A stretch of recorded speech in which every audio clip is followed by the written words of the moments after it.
One of the things that's becoming a bit difficult, and I never thought it would be this challenging, is to come up with a nominee on a weekly basis for the GBBE, the Great British Bell End. This last week, I was thinking of Starmer, and I was thinking of another odious individual who he's connected at the hip with, namely Peter Mandelson, the Prince of Darkness. One of the requirements is that there has to be something comic about them, something that is worthy of lampooning.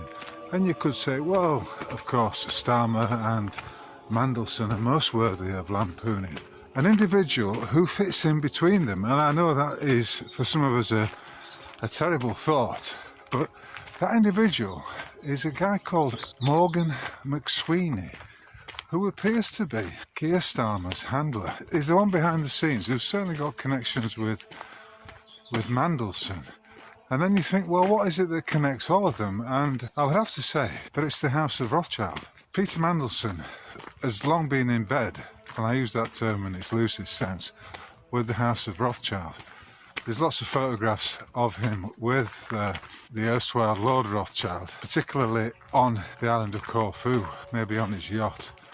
You see, one thing that connects Starmer and Mandelson is this infatuation they seem to have, both of them, with the material world, and also a sense that they can do no wrong. They've got a disconnect from the people. They've never been able to read the room. That's why Mandelson has been sacked so frequently from his various roles behind the scene in the Labour governments of Tony Blair and most recently of Keir Schwab boy Starmer. But ultimately what it boils down to is you're looking at treachery. These are traitors. These are people who put the interests of foreign entities before the interests of the people who they falsely claim to represent. I hope this sounds simple, because it is very, very simple. The only time things get complicated is when you ask a lawyer to express or explain exactly what's going on.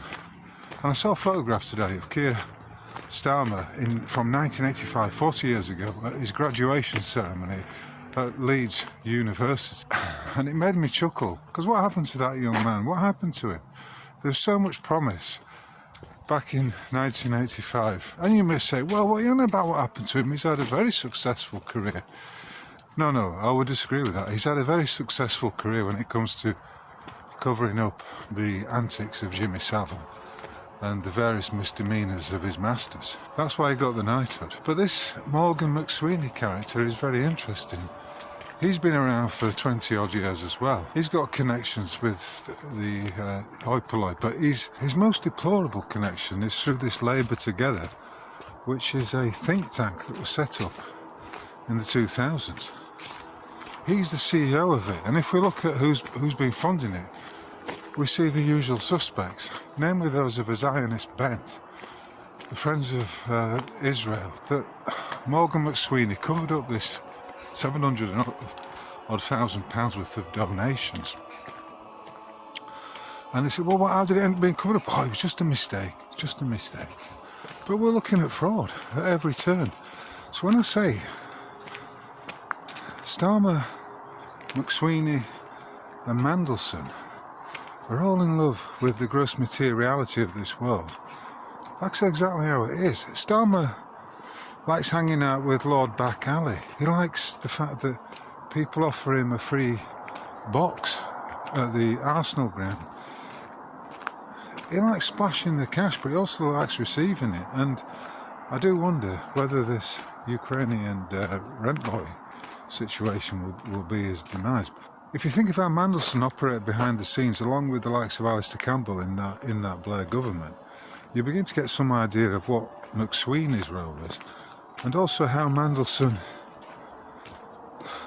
connects in with the Labour Together organisation, and how they effectively removed Jeremy Corbyn from the scene.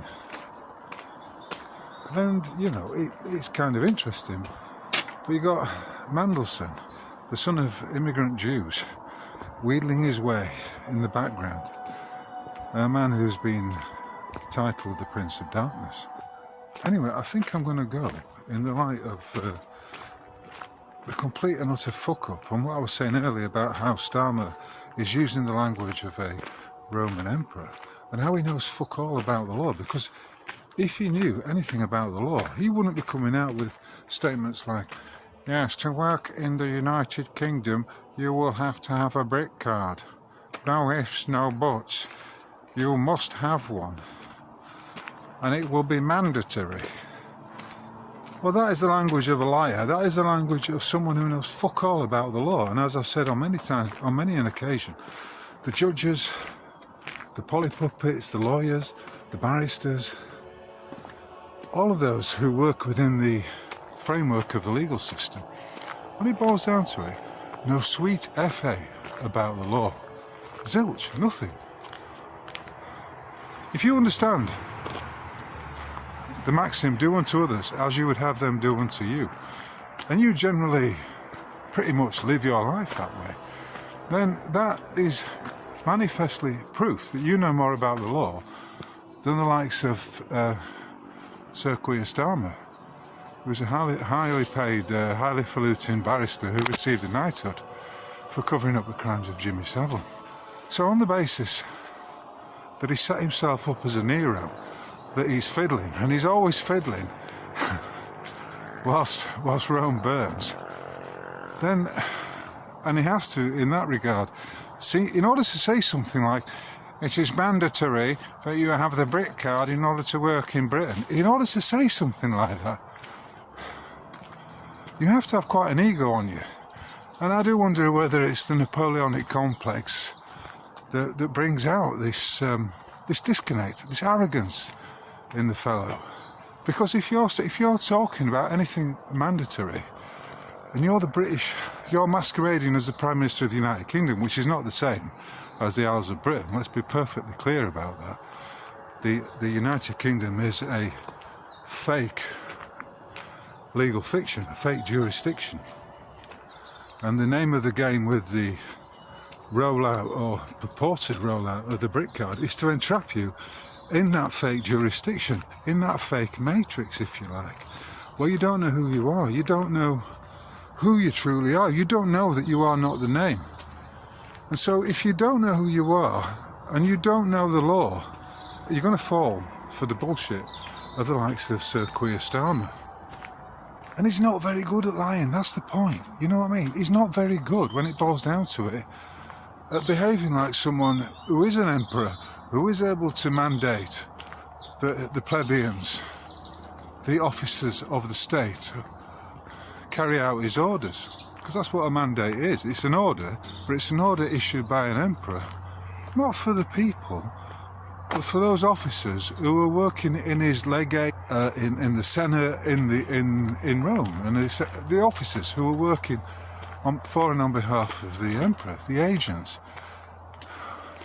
Only those are subject to mandates, and even then, if they truly know who they are, you know, it's all very questionable. And it seems to me that the vacuous Sir Starmer, alright, we'll stick with that, Sir Starmer, actually, when it boils down to it, does not know the law, and so he is most definitely the worthy recipient of this week's Great British Bell End. I suspect that this might not be the last time he's up for such an award, because I think he's a bit like Podgy in the Rupert story, where they go ice skating on the river and everyone's shouting out, Keir, don't go any further. No, Keir, stop. Keir, the ice is very thin there, Keir. Or Podgy, as maybe a more fitting title. Hey, Podgy, don't go any further. And then suddenly, of course, the ice starts to crack and poor Podgy falls into the icy water.